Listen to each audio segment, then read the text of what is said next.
Hello there, comic book fans. I'm back for another week of showing you what I got since I just walked in from the comic shop. I got 4 comics this week, plus a magazine / comic. I have a few other things to show you too after that, but we'll start with Revival, number 34. Another issue of Revival. I like that cover, very well done. Portrait of that woman holding an older picture of what appears to be herself. Lots of family drama going on in this issue as this woman right here confronting her older sister last issue, who's a deputy in the town, and her father, who's a sheriff. There's her older sister and father right there, and stuff about their childhood, and she's a reviver, which means she's dead, and we just found out that revivers might not feel things the same way as other people do. So it's actually, last issue was chock full of plot stuff and character stuff going on. We'll see what they do with this issue. Next we have Manifest Destiny number 18, another comic that keeps chugging along. This is a strange looking cover. It's this guy down here, see his name Collins, he died by the monster last issue, so I guess this guy is happy to be getting his clothes. I'm not even sure. But Manifest Destiny is the Lewis and Clark expedition facing monsters. Look, there's Collins who got his head chopped off. We won't go into too much gory detail on Manifest Destiny, but it's a fun adventure comic. Hey, that guy back there's got a scarred up face too. I don't remember Oh, I think he was another one. That's right, he got scarred by something else. I remember him now. But anyway, Manifest Destiny is a solid comic. Skybound makes quite a few solid comics, and they're $2.99, so I'm sticking with them. And next we have Savage Dragon, issue 208. Last issue was all about this guy here, Mr. Glum. And, oh my goodness, all of a sudden I can't remember his sidekick's name, but she's the Savage Dragon's, or the Malcolm Dragon here's half-sister from another dimension, or stepsister from another dimension. And he's also got her stepsister from this dimension with her. Mr. Glum is the man who conquered the Earth, I don't know, 50 issues ago, 20 issues ago, I don't even know at this point. And enslaved all of Earth, so now they're going into this basically negative zone. Oh, look at that, super double-page spread. There's the evil and good characters. Savage Dragons, I don't know which one just got crushed there, but we'll see. These guys also have tremendous healing factors, so losing limbs and being chopped in half doesn't always kill them. But anyway, Savage Dragon, 208 issues of it. It's good. Oh, by the way, I just at the comic shop, I put Spawn on my pull list. I've never collected Spawn before, but starting with next issue 257 came out today. I didn't get that. But issue 258, Eric Larson and Todd McFarlane are going to be drawing and writing the book together. I think they're like swapping off on inks and who's ever inking and pencil it as they see fit. I think the first issue, Eric Larson will be penciling and Todd McFarlane will be inking.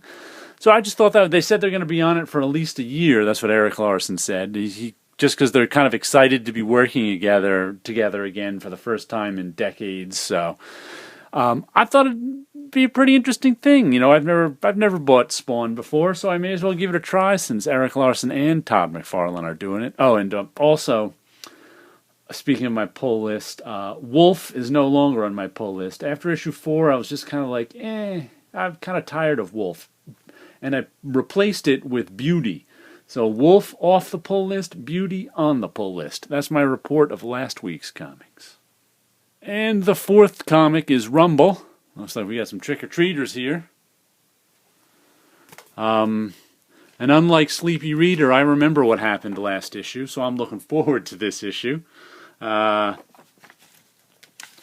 was just that they've been doing some sort of done-in-ones with Rumble for the last 2 issues. It's kind of a story arc, but it's also kind of just telling each individual story for the last couple issues in this second collection. So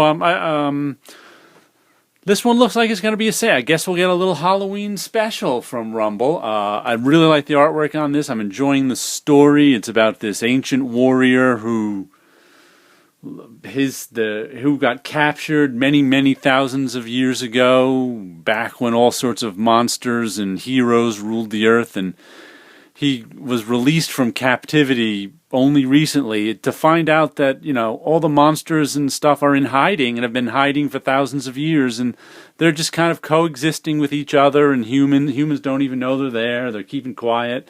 But this guy, Rumble, what's his name? Nat Rat, kind of wants his body back, and he's still fighting a war from thousands and thousands of years ago, but he's a scarecrow now. So it's a weird, interesting story. I really do enjoy Rumble. And the final new thing I got is Black Magic #1, the magazine-sized edition. I wasn't going to get issue #1 of this because, let me see if I can show it. I read the preview and whatever it was previewed in. And just the lettering drove me crazy with these weird slants. See that have there? Those weird slanted H's were just driving me crazy when I was trying to read it. I was having a hard time reading it because of these weird slanted H's. I don't know how it'll affect me at this size or whatever, but I was just like, sometimes just something odd in the lettering can make it harder for me to read, and I'm like, I found that too distracting. But then they came out with this magazine size one. It's the whole first issue, plus a ton of back matter. I guess we get all the different covers. We get interviews, we get sketches, we get how-tos, or how it was done rather than how-tos. Where's the, there's some pencils, some grayscale stuff. So, like I said, I wasn't going to get the first issue of this. Then they suckered me in with this special edition, and, I figured, what the heck, if I had only a 4-book week, and this is $6. But for a magazine size one with all that back matter, I'll give it a try. And for all you Batman fans out there, I just wanted to show you this because I discovered it on my shelf after years and years. This came out in 1986, I believe, either right after or as The Dark Knight Returns was still coming out. As you can tell from the cover, it's a parody of Dark Knight, Nat Rat, The Dark Knight Returns. And it was a pretty amusing little parody. As he's just a gnat who dresses up like a rat to fight crime, who's coming back after years and years. And this was sort of like a minor little hit back in 1986 during the black and white boom when The Dark Knight Returns was a big thing. And I think it's completely and utterly forgotten today. I mean, I barely remembered it was on my shelf. But I pulled it out and read it this week just for the heck of it, and it's pretty good. It specifically parodies The Dark Knight Returns, which I haven't read in years, so I didn't get all the jokes this time around. But if you're looking for something Batman-related, try tracking this one down. I'm sure it's out there somewhere, and it's probably not too expensive. And lastly, I wanted to show you... remember when I got, a few weeks ago, I got those coverless comics from my local comic shop, the Justice League one that I said I wanted to try making my own covers for? Well, I finally figured out how to do it correctly. Still, I want to see if I can get some gloss for them, but I finally found a nice cardstock that I could print on.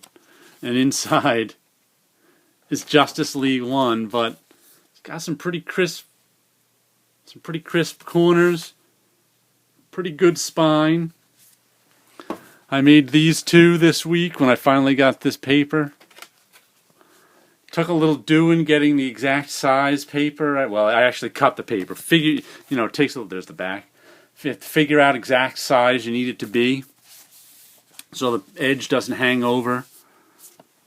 And it was a pretty interesting fun little thing. Like I said, I'm not quite done with it yet. I want to figure out some other stuff. But it takes some doing to pull out the staples and then put them back in again. Luckily, as a as a kid, I was a tinkerer, and I learned at a young age how to pull comics apart so I can put them back together again with only a slight amount of tape to repair covers that had popped.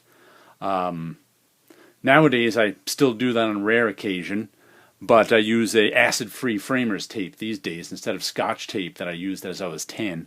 But still, you know, you unbend the staples, you pull them out, you poke holes in the cardstock, you put it over, and then you put the staples through the exact same holes and bend them over again. It takes a bit more time than you even think it would, but I think the results are pretty cool so far. These are just a couple of pieces of artwork I had done already. I want to see, got the same back cover on both of them. I want to see what else I can do with them. And there is the original painted ladies behind it. That's the original piece and the print that I made of it and colored. And here it is at yet another size. So there's some new artwork things for you this week, some new comics. You guys have a good week out there.